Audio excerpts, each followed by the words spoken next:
Next up is Jack D. Your subject, Jack, is Vladimir Putin, a former KGB intelligence officer and current president of Russia. Twinkly-eyed chatterbox Vladimir is renowned for his informal tea parties where he welcomes friends and foes alike.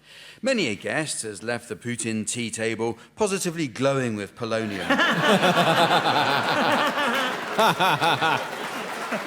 Together with Volnikov and Gabor, he was part of the task force formed to tackle crime, drugs, and attempts to revive the Russian monarchy. They were known as Crime Tsar Putin, Drug Tsar Volnikov, and Tsar Gabor. Once... That was good, wasn't it? Yeah, I enjoyed it. Moscow Zoo even has a cute little antelope named after him, Vlad the Impala.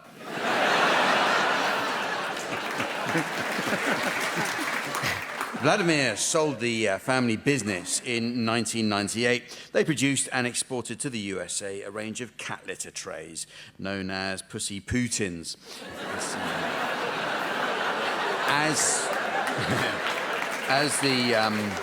As the pun doesn't work in his native language in Russia, you can only buy Putin canned vegetable and mushroom products.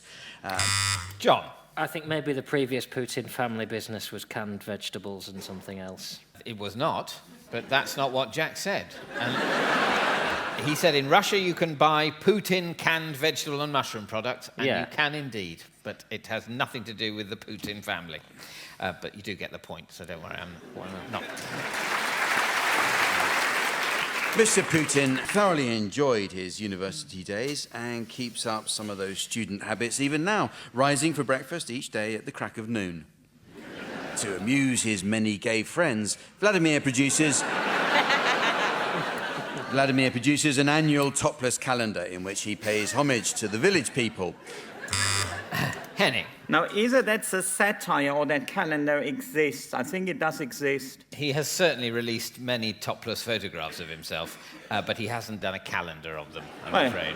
You're missing an opportunity there, isn't it? Yeah, the village people. That's his kind of music, second only to the Beatles, whose tracks he has often played on his radio DJ program. While scuba diving in the Black Sea, the Russian leader discovered a collection of priceless 6th century BC ancient Greek vases. It was an exciting find and something to cross off his wish list, which still includes fly to Mars, trap a Yeti, and bump off in a toilet. John.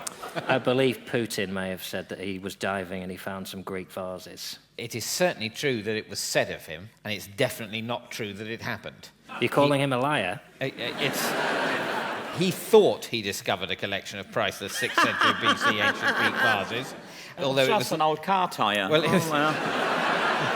it was later revealed that they wwere discovered earlier by archaeologists and placed there for him to find. What, like an Easter egg? Yes, basically, let's have some fun things for the mad president to discover. Susan. There's something about the wish list which is true. Does he want to bump off in a toilet? Yes, all right, it's true.